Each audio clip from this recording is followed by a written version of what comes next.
기독교 신앙 안에는 우리가 다 이해할 수 없는 신비의 영역이 분명히 있습니다.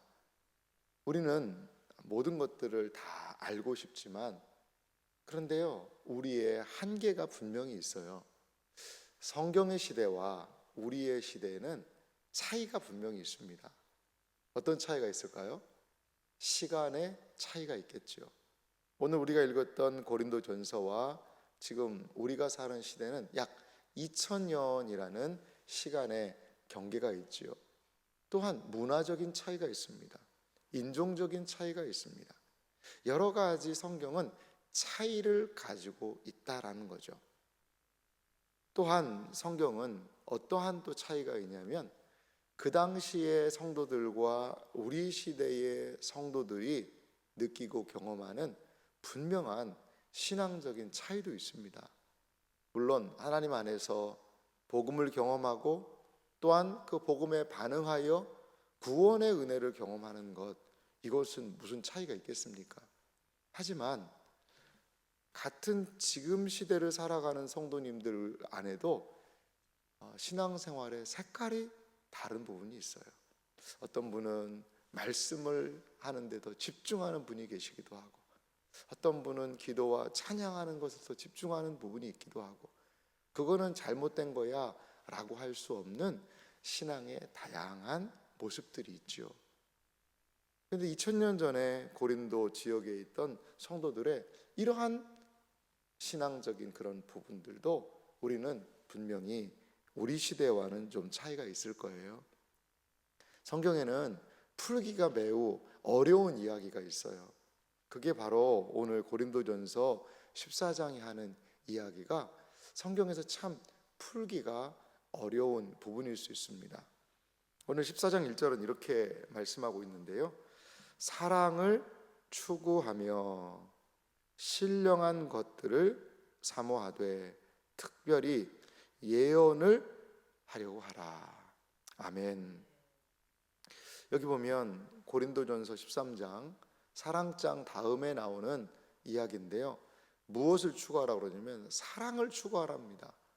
교회에서 가장 중요하고도 추구해야 되는 가치는 사랑이라는 거죠. 근데 오늘 사도는 고린도 성도들에게 무엇을 얘기하냐면 특별히 예언을 하려고 하라 라고 이야기합니다. 예언을 한다? 예언하면 여러분 뭐가 떠오르세요? 구약의 선지자들, 예언자라고도 이야기하잖아요. 예언이 무엇이죠? 앞에 있는 길흉화복에 대하여 말하는 것, 그게 예언 아닌가? 그럼 우리도 뭐 앞으로 어떻게 되고 막 이렇게 예언을, 어디 가니까 예언기도 해준다는데 그런 거를 많이 하라는 이야기인가? 성경 말씀을 좀 더 읽어보실래요? 2절에 이 예언에 대한 이야기를 하면서 무엇을 얘기하냐면 방언을 이루기, 2절은 얘기합니다.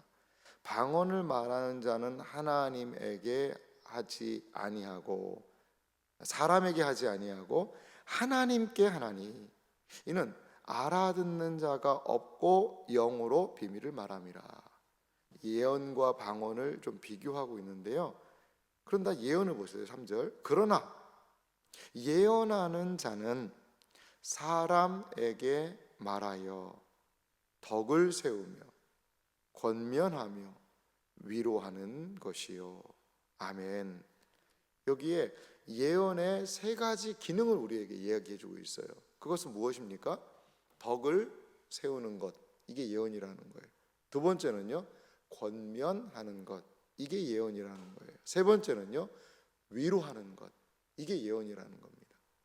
그래서 많은 학자들은 구약의 선지자들이 하는 예언이 아니라 여기에서의 예언의 기능들을 보면 이거는 여러분 우리가 일반적으로 생각하는 예언하고 좀 다르지 않습니까? 그래서 여기에서의 예언을 많은 학자들은 뭐 의견이 갈리기도 해요.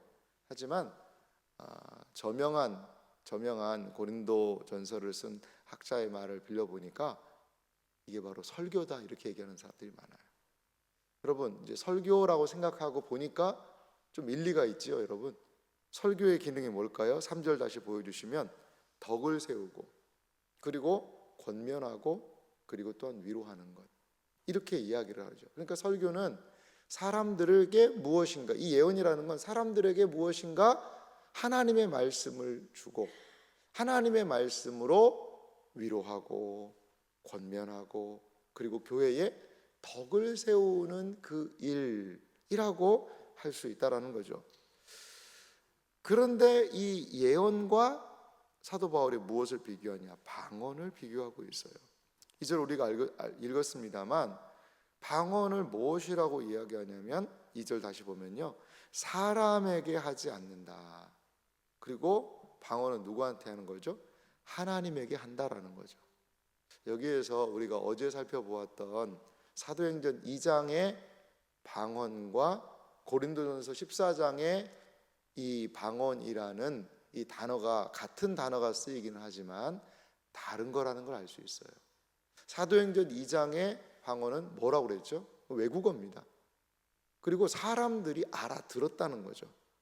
그런데 오늘 고린도전서 14장 2절에 있는 이건요, 사람에게 하지 않고 하나님에게 한다. 그리고 2절 하반절에 보니까요, 이는 뭐 하는 사람이 없어요? 알아듣는 자가 없고 영으로 비밀을 말합니다.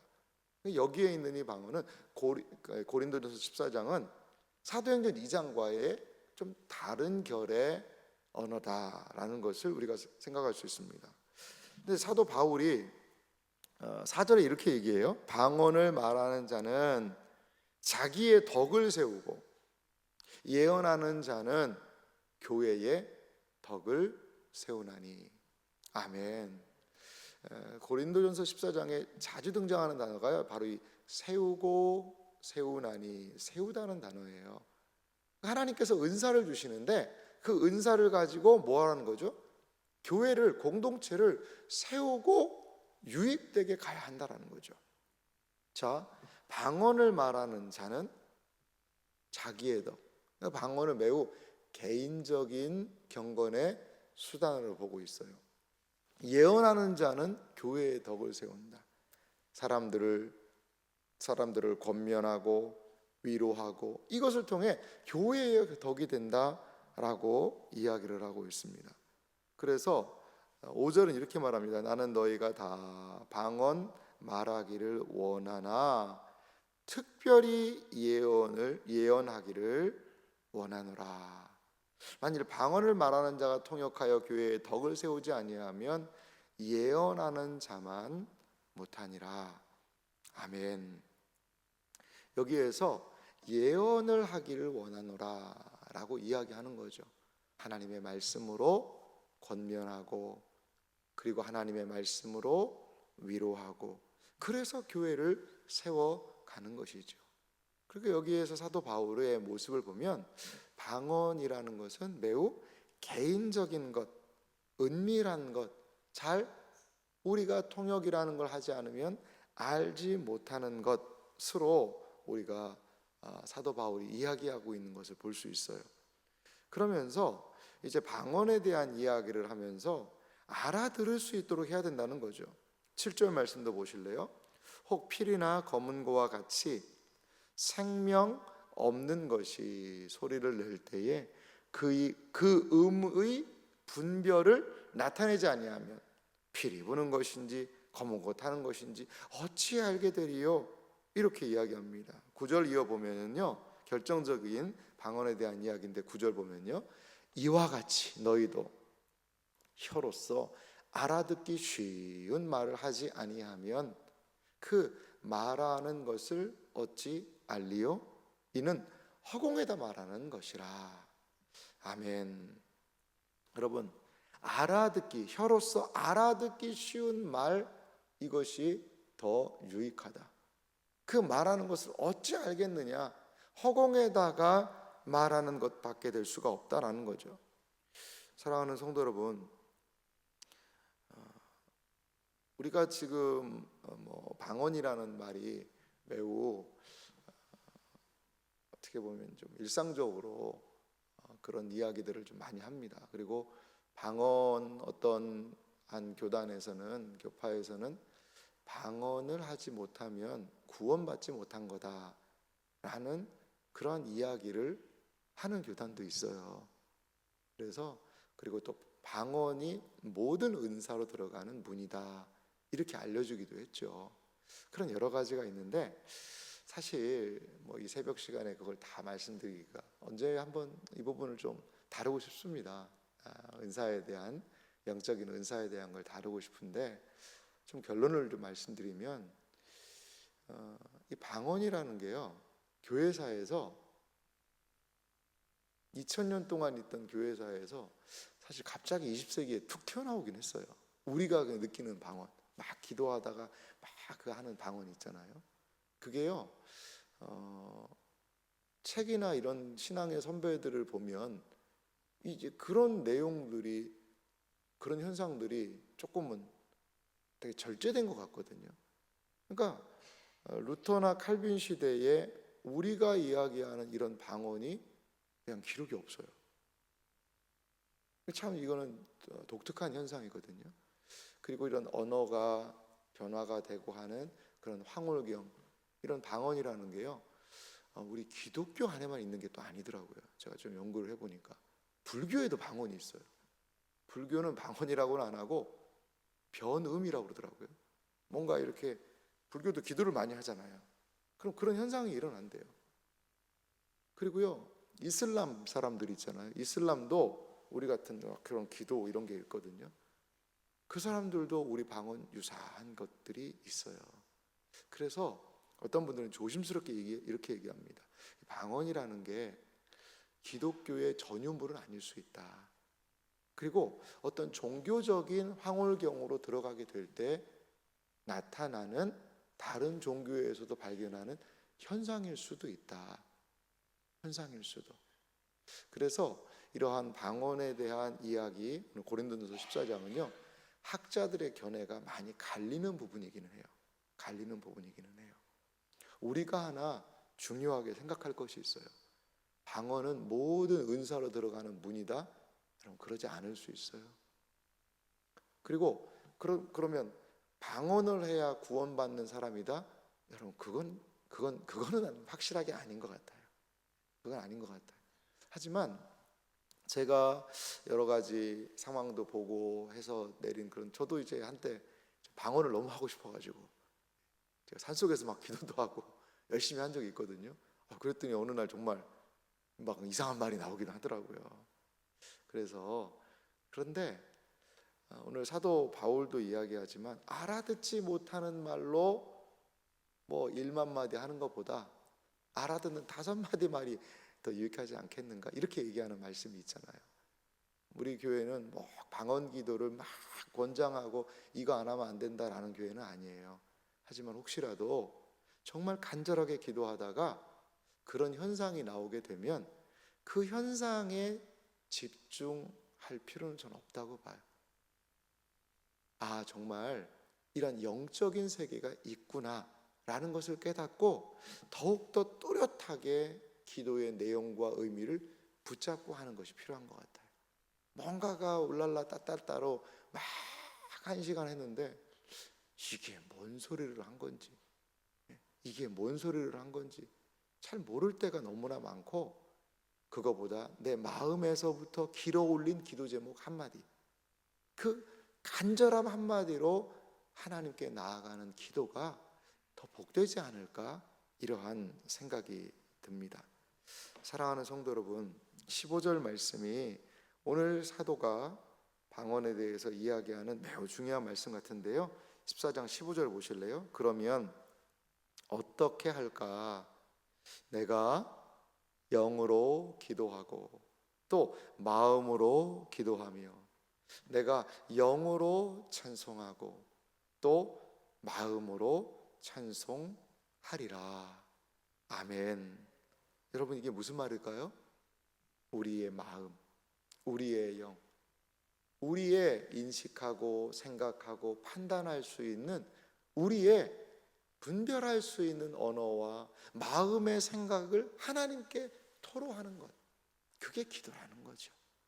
그리고 나의 마음에서부터 하나님에 대한 감사, 하나님에 대한 인정을 가지고 그 내용으로 의미 있고 아는 말로 고백하며 경배하는 것, 이것이 진정으로 더욱더 가치가 있지 않겠는가라고 오늘 고린도전서에 이들에게 말하고 있다라는 거죠. 사랑하는 성도 여러분, 결론은 무엇일까요? 고린도전서 14장에 계속 등장하고 있는 한 단어가 있었죠. 그것은 바로 세움이라는 거죠. 바울은요, 방언 자체 부정하지 않습니다. 나도 방언한다라고 이야기를 해요. 금하지도 않아요. 그러나 교회에서 5마디 알아들을 수 있는 말을 하라는 거죠. 왜? 무엇 때문에? 그것이 교회를 더 유익하게 하고 세울 수 있다라는 거죠. 여러분, 그렇습니다. 성령께서 주시는 은사가 있어요. 많은 은사들을 우리에게 주세요. 그 은사는 개인의 황홀경을 위해서, 개인의 만족을 위한 것이 아니라 하나님께서 우리에게 주신 모든 은사는 교회를 세우기 위한 것이라는 거죠. 교회를 세우기 위한 거예요. 그래서 고린도전서 14장의 이 이야기는 이걸 중심으로 어떠한 방언의 체계를 세우기 위한 것이 아니라 교회를 세우기 위한 거예요. 교회의 오론에 대한 이야기라는 거죠. 공동체를 세울 때 나의 은사가 어떻게 활용될 것인가? 나는 어떻게 교회 공동체를 세우는데 나의 은사를 사용할 것인가? 이것이 바로 고린도전서 14장 사도 바울이 바라보고 이야기하고 싶은 핵심이라는 겁니다. 여러분, 방언을 안 주셔도 돼요. 우리가 일반적으로 흔히 이야기하는 그런 방언 말입니다. 못해도 괜찮습니다. 내가 진실한 마음을 마음에서부터 마치 두레박으로 샘에서 물 길어 올리듯이 나의 간절한 기도 제목이 있잖아요. 그 기도를 끌어올려서 나의 알아듣는 말로 하나님께 아버지, 이것 어떻게 하면 좋지요? 라고 기도하고, 아버지, 우리 사랑방 식구 이 형제와 자매 어떻게 하나님 말씀 안에 은혜를 받아야 되지요? 라는 그 말 한마디가, 그 기도 한마디가 나의 영혼에 유익하고 우리 공동체에 유익하고 하나님께서 기쁘게 받으시는 기도가 될 수 있다라는 것입니다. 사랑하는 성도 여러분, 오늘 본문이 말하고 있는 것, 교회는 우리의 은사들로 세워진다는 거예요. 어제 우리 선교주의를 가졌습니다만 참 얼마나 마음에 복됨이 있습니까? 감사가 있습니까? 우리 청년들의 선교 이렇게 하겠습니다. 보고도 듣고 그 우리 청년들이 갈 곳도 많고 할 일도 많은 그 청년들이 교회를 중심으로 하여서 무엇인가 준비해서 기도하면서 감당하는 모습이 너무나 복되지 않습니까? 우리 청년들의 그 뜨거운 열정과 또한 우리 장년들의 그 하나님 앞에서의 기도를 가지고 헌신을 가지고 우리만이 아니라 하나님이 기뻐하시는 그 사역과 일을 하는 모습이 얼마나 복이 있습니까? 은사로 교회를 섬기는 거예요. 사랑하는 성도 여러분, 교회는 결코 그냥 세워지지 않아요. 여러분, 사랑방 섬겨보셔서 아시잖아요. 사랑방이 그냥 됩니까? 누군가의 기도가 필요하고 누군가의 섬김이 필요하고 누군가의 헌신과 수고가 필요하고 그 위에 주님의 교회는 세워지게 되어 있어요. 여러분들이 혹시 교회에서 어떤 사명을 맡았다면, 책임을 맡았다면, 감당해야 되는 일들이 있다면 여러분 너무 두려워하지 마세요. 하나님께서는 일을 맡긴 자들에게 분명히 그 일을 감당할 수 있는 은사와 힘을 주신다는 사실을 믿으시기 바랍니다. 그래서 공동체를 세우고 교회를 세우고 형제와 자매를 세우고 오늘 말씀처럼 위로하고 권면하여 결국에는 교회의 덕을 세우는 일들을 우리를 통하여 감당하게 하신다는 사실을 믿으시기 바랍니다. 그래서 우리가 이 땅을 살아갈 때 복되고 아름다운 교회를 세워 나가실 수 있는 우리 사랑하는 복된 성도님들, 이 새벽을 깨우는 모든 성도님들이 되시기를 주님의 이름으로 축원합니다.